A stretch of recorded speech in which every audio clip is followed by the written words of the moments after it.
Assalamualaikum warahmatullahi wabarakatuh. Perkenalkan, saya perwakilan dari kelompok 5 akan menjelaskan materi gerakan non-blok yang disusun oleh Via Maulidia, Putri Pratama Mahardi, Putri Astiani, Reski Putria Ramadhani, dan Siti Awalia.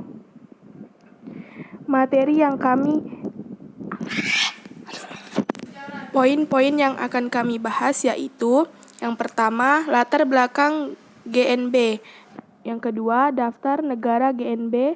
Ketiga, fungsi GNB. Keempat, peran GNB untuk Indonesia. Kelima, tujuan GNB. Keenam, pendiri GNB. Ketujuh, pertemuan GNB. Dan yang terakhir, peran Indonesia untuk GNB. Latar belakang GNB. Kata non-blok diperkenalkan pertama kali oleh Perdana Menteri India yaitu Nehru dalam pidatonya tahun 1954 di Colombo, Sri Lanka. Lahirnya organisasi gerakan non-blok dilatar belakangi oleh kekhawatiran para pemimpin negara-negara dunia ketiga, terutama dari Asia dan Afrika, terhadap munculnya ketegangan dunia waktu itu karena adanya persaingan antara blok barat dan blok timur. 5 prinsip GNB. Yang pertama, menghormati hak asasi manusia dalam piagam PBB. Kedua, menghormati kedaulatan dan kesatuan wilayah setiap negara. Ketiga, mengakui persamaan semua suku bangsa. Keempat, menghormati hak tiap bangsa untuk mempertahankan diri. Kelima, tidak melakukan campur tangan dalam persoalan dalam negeri dari negara lain. Daftar negara GNB.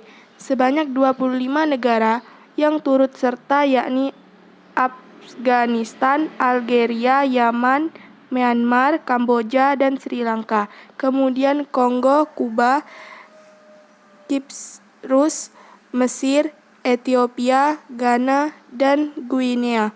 Lalu India, Indonesia, Irak, Lebanon, Mali, Maroko, Nepal, Arab Saudi, Somalia, Sudan, Suriah, Tunisia, dan Yugoslavia.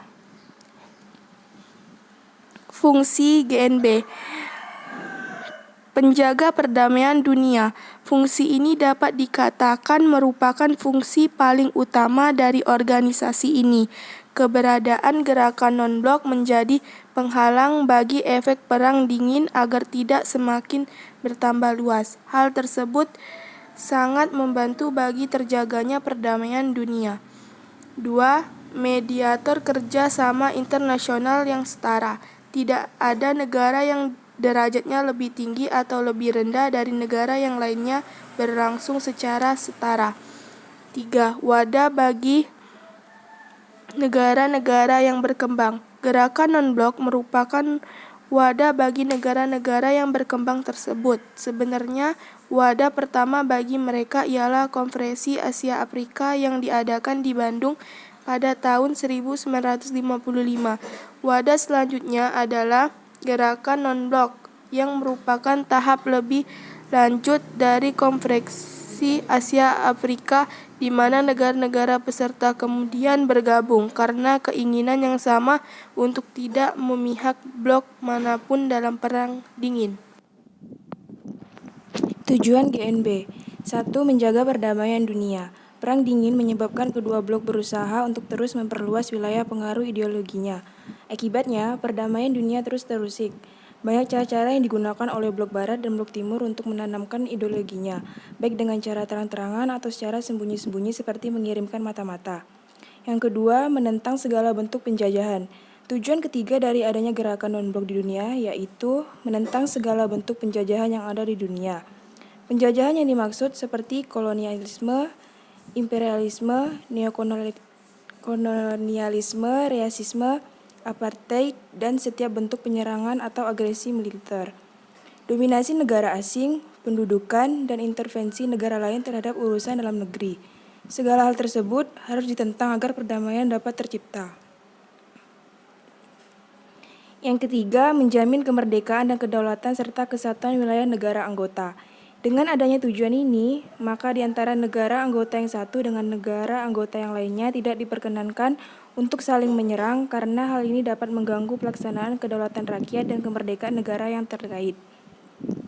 Yang keempat, menentang segala bentuk blok politik. Tujuan keempat dari gerakan non-blok bagi perdamaian dunia ini ialah menentang segala bentuk blok politik, dalam artian setiap negara anggota tidak akan memihak ke dalam satu blok yang melakukan perang dingin sehingga dampak perang tidak semakin besar dan perdamaian dunia dapat senantiasa terjaga. Yang kelima, menjaga keamanan negara-negara anggota. Tujuan adanya gerakan non-blok yang terakhir dibahas dalam kesempatan ini yaitu menjaga keamanan dari negara-negara anggota. Tujuan ini sangat penting karena keamanan merupakan salah satu hal yang harus senantiasa dijaga agar setiap warga negara dapat menjalankan hidupannya dengan tenang dan nyaman. Peran GNB bagi Indonesia untuk menjamin kemerdekaan nasional, kedaulatan, keutuhan wilayah, dan keamanan negara-negara non-blok.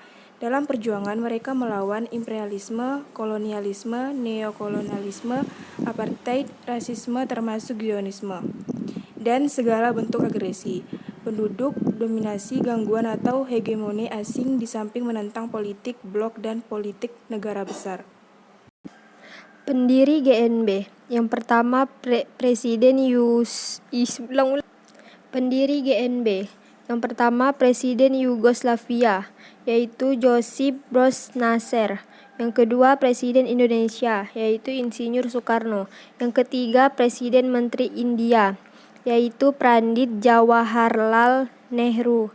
Yang keempat Presiden Ghana, yaitu Kwame Nkrumah. Yang kelima Presiden Mesir, yaitu Gamal Abdul Nasser. Pertemuan GNB. Normalnya pertemuan GNB yang berlangsung selama 3 tahun sekali. Biasanya setiap mengadakan konferensi kepala negara atau kepala pemerintahan yang menjadi tuan rumah konferensi itu akan dijadikan ketua gerakan untuk masa jabatan 3 tahun. Pertemuan pertama yaitu di Beograd, waktunya September tahun 1961, dihadiri 25 anggota, mendedikasikan untuk melawan kolonialisme, imperialisme, dan neokolonialisme. Pertemuan kedua lokasinya di Kairo, waktunya tahun 1964, dihadiri 56 negara untuk mendiskusikan konflik Arab-Israel dan Perang India-Pakistan. Pertemuan ketiga lokasinya Lukusa, waktunya tahun 1969, dihadiri 54 negara. Gerakan tersebut membentuk sebuah organisasi permanen untuk menciptakan hubungan ekonomi dan politik. Pertemuan terakhir, pertemuan paling baru ke-15 diadakan di Mesir dari 11 sampai 16 Juli 2009. Namun GNB ini tampak semakin tidak mempunyai relevansi sejak melahirkan Perang Dingin. Peran Indonesia bagi GNB. Yang pertama, Indonesia berperan sebagai pelopor terjadinya GNB. Yang kedua, dalam KTT ex-GNB tahun 1992, Indonesia berperan sebagai tuan rumah penyelenggaraan KTT di mana Presiden Soeharto ketika itu bertindak sebagai ketua GNB. Yang ketiga, Indonesia memprakarsai kerjasama teknis di beberapa bidang, seperti bidang pertanian dan kependudukan. Yang keempat, Indonesia mencetus upaya untuk menghidupkan kembali dialog Utara-Selatan. Sekian dari kelompok kami. Terima kasih. Wassalamualaikum warahmatullahi wabarakatuh.